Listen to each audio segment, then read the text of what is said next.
Indian പ്രധാനമന്ത്രി നരേന്ദ്രമോദിയും Indian ആഭ്യന്തരമന്ത്രി അമിത്ഷായും വെറുതെ ഇരിക്കുകയൊന്നുമല്ല.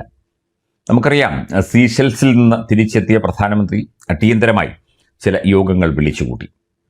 അതിലൊക്കെ തന്നെ 2029, 2034 ഈ 2 ലോക്സഭാ തെരഞ്ഞെടുപ്പ്, അതുപോലെ ഇനി വരാൻ പോകുന്ന പഞ്ചാബ് നിയമസഭാ തെരഞ്ഞെടുപ്പ്, UP നിയമസഭാ തെരഞ്ഞെടുപ്പ് തുടങ്ങിയ കാര്യങ്ങളായിരുന്നു ചർച്ച. അമിത്ഷാ പറഞ്ഞിട്ട് കൂടിയാണ് ഈ യോഗം വിളിച്ചത് എന്ന് കേൾക്കുന്നു. കാരണം ഈ രാഷ്ട്രീയമായ തന്ത്രങ്ങളുടെ ഒരു തലതൊട്ടപ്പനാണല്ലോ അമിത്ഷാ. എപ്പോഴും ദീർഘവീക്ഷണത്തോടെ, ദീർഘദൃഷ്ടിയോടെ രാഷ്ട്രീയത്തെ അല്ലെങ്കിൽ ഇന്ത്യയെ സമീപിക്കുന്ന ഒരു രീതിയാണ് അമിത്ഷായ്ക്ക് പൊതുവേ ഉള്ളത്. ഇനി അങ്ങോട്ട് ഇപ്പോൾ ഇത്രയും സംസ്ഥാനങ്ങളിൽ ഭരണമുണ്ട്, കേന്ദ്രത്തിൽ ഭരണമുണ്ട്. പക്ഷേ കേന്ദ്രങ്ങളിലും 29 സംസ്ഥാനങ്ങളിലും അടക്കം ഇന്ത്യയൊട്ടാകെ ഭരണം പിടിക്കുക 2030 കഴിയുന്നതോടെ ഈ എല്ലാ സംസ്ഥാനങ്ങളിലും, കേരളമടക്കമുള്ള സംസ്ഥാനങ്ങളിലും ഭരണം പിടിക്കുക എന്ന ഒരു പുതിയ അജണ്ടയുമായി ഭാരതീയ ജനതാ പാർട്ടിയും കേന്ദ്ര സർക്കാരും NDAയും രംഗത്ത് വരാൻ പോവുകയാണ്. അതിൻ്റെ ചില സൂചനകൾ കഴിഞ്ഞ ദിവസം പുറത്തു വന്നിരുന്നു. മാത്രമല്ല, നാഗ്പൂരിലെ RSS ആസ്ഥാനവുമായി അമിത്ഷാ നിരന്തരം ബന്ധപ്പെടുന്നുണ്ട്. RSS മേധാവി മോഹൻ ഭഗവത് അദ്ദേഹവുമായി ആശയവിനിമയം നടത്തുന്നുണ്ട്. അതായത് ഇന്ത്യയുടെ സ്വത്വം, അതിപ്പം ഇന്ത്യ അല്ലെങ്കിൽ തന്നെ ഒരു ഹിന്ദു രാഷ്ട്രമാണ് എന്ന് പറയുന്നു.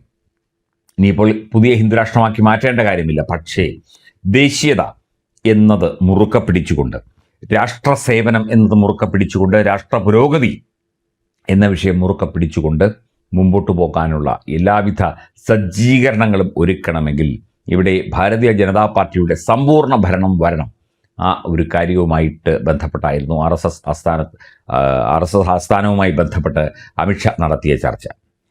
മോദിയും അമിത്ഷായും പലകുറി ഈ വിഷയത്തിൽ നേരത്തെയും കഴിഞ്ഞ മാസവും ഒക്കെ തന്നെ, മെയ് മാസത്തിലൊക്കെ തന്നെ വലിയ ചർച്ചയുണ്ടായിരുന്നു.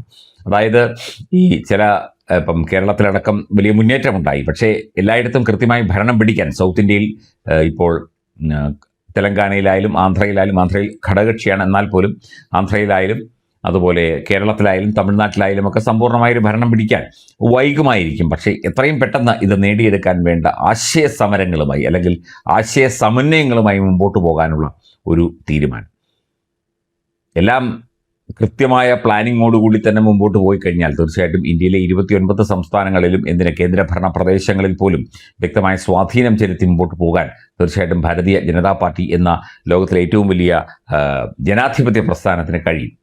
അതിന് വേണ്ട ചർച്ചകളും വേണ്ട ഒരുക്കങ്ങളും വേണ്ട നടപടികളുമാണ് ഇപ്പോൾ അണിയറയിൽ ഒരുങ്ങുന്നത്.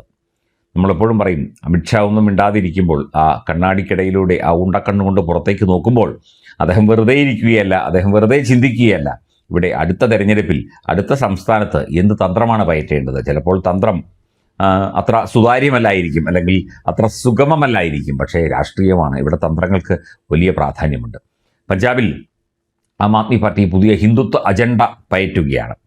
ഭജനകൾ സംഘടിപ്പിക്കുന്നു, പ്രാർത്ഥനകൾ സംഘടിപ്പിക്കുന്നു, ഹിന്ദു അമ്പലങ്ങൾ സന്ദർശിക്കുന്നു അരവിന്ദ് കെജ്രിവാളും ഭാര്യ സുനിത കെജ്രിവാളും. പക്ഷേ അതൊക്കെ തന്നെ മറികടന്നുകൊണ്ട് സിഖ് സമൂഹത്തെ മാത്രം കൂടെ നിർത്തിക്കൊണ്ട് മുമ്പോട്ട് പോകാൻ തീർച്ചയായിട്ടും BJP ആണ് ശ്രമിക്കുന്നത്. സിഖ് സമൂഹത്തെ ഈ അരവിന്ദ് കെജ്രിവാളിൽ നിന്ന് അടർത്തി മാറ്റി ഹിന്ദുക്കളുടെ വോട്ട് അരവിന്ദ് കെജ്രിവാൾ ഒരു പരിധി വരെ നേടിക്കോട്ടെ, എന്നാലും ഒരു പ്രത്യേക പരിധി അല്ലെങ്കിൽ പ്രത്യേക ശതമാനം വോട്ട് എന്തായാലും BJPക്കുള്ളതാണ്. അപ്പം ആ ഒരു ബാലൻസ് ക്രിയേറ്റ് ചെയ്ത് പഞ്ചാബിൽ സർവ്വാധിപത്യം നേടാനുള്ള ശ്രമമാണ് ഇപ്പോൾ നടക്കുന്നത്. തുടർന്ന് അങ്ങോട്ട് യുപിയിലും അതുപോലെ മറ്റ് സംസ്ഥാനം ജാർഖണ്ഡിലൊക്കെ തന്നെ ഏതാണ്ട് സമ്പൂർണ്ണ വിജയം നേടിക്കഴിഞ്ഞ മട്ടാണ്. JMMമായിട്ടൊക്കെ തന്നെ വലിയ ധാരണയാണ്. അവർ NDAക്ക് അല്ലെങ്കിൽ BJPക്ക് ഒപ്പം നിൽക്കും. അപ്പം എല്ലാ സംസ്ഥാനങ്ങളിലും ഭരണം, രാജ്യത്തും ഭരണം എന്നുള്ള ആ ഒരു വ്യക്തമായ അജണ്ട 2029 ആകുമ്പോഴേക്കും അല്ലെങ്കിൽ 2034 ആകുമ്പോഴേക്കെങ്കിലും ഇന്ത്യ ഒട്ടാകെ ഭാരതീയ ജനതാ പാർട്ടി എന്ന പാർട്ടി മാത്രമേ ഉണ്ടാകാവൂ എന്നുള്ള തീരുമാനങ്ങളും ചർച്ചകളും ഒക്കെയാണ് ഇപ്പോൾ നരേന്ദ്രമോദിയും അമിത്ഷായും ചേർന്ന് നടത്തിക്കൊണ്ടിരിക്കുന്നത്. ഇവർ ചർച്ച ചെയ്താൽ അത് ഫലം കാണാതെ പോകില്ല എന്നാണ് പൊതുവെ എല്ലാവരും പറയുന്നത്. എന്തായാലും നോക്കാം. ഭാവിയിലേക്കുള്ള ഒരു മുഴം മുമ്പേ എറിയുക എന്നുള്ളതാണല്ലോ ഇവരുടെയൊക്കെ ഒരു രീതി. 2029 തെരഞ്ഞെടുപ്പുമായി ബന്ധപ്പെട്ട് കേരളത്തിൽ വലിയ പ്ലാനുകൾ ഇപ്പോൾ സെറ്റാക്കി കഴിഞ്ഞു എന്നാണ് അറിയാൻ സാധിക്കുന്നത്. ചർച്ചകൾ തുടരുകയാണ്, തന്ത്രങ്ങൾ തുടരുകയാണ്, പ്ലാനുകളും അതുപോലെയുള്ള പദ്ധതികളും സ്ട്രാറ്റജികളും ഒക്കെ തന്നെ തുടരുകയാണ്.